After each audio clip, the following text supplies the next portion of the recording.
Historically, EDUNOVA did a whole lot of training in schools, in ICT labs, but a lot of those resource centres in the schools have become a little bit unreliable, unstable. They're neglected, not necessarily in the top class sort of working condition that we'd want our training to happen in.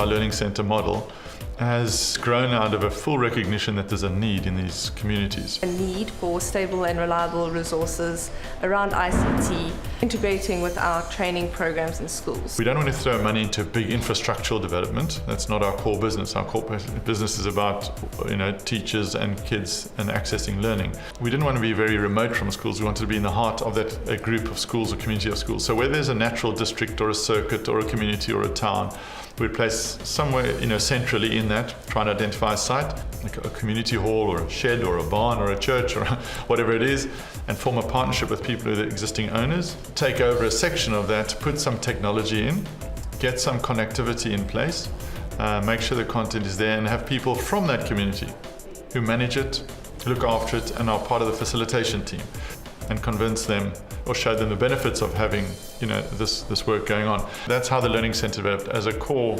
model, as a good solid infrastructure where there's continuity and good advisory service in one place, with an implementation arm.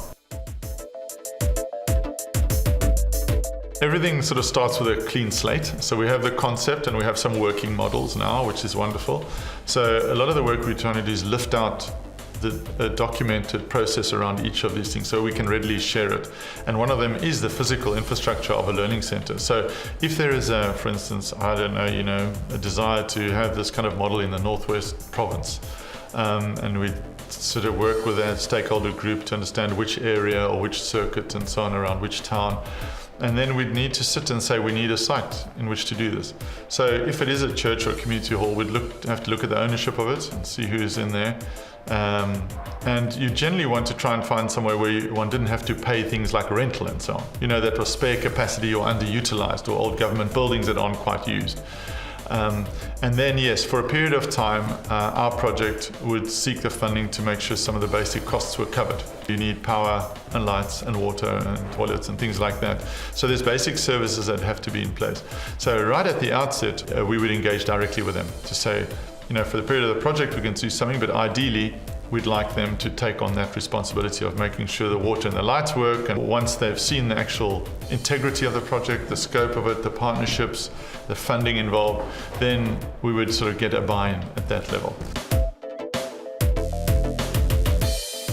You could at least have an innovative hub full of resources that work, they're reliable, so that training can kind of happen with our facilitation team when principals, educators and learners come to the centre to receive the training that we enable. If training is happening in schools and there are these problems that happen and technology does fail, you can still continue running those training sessions back in the learning centre.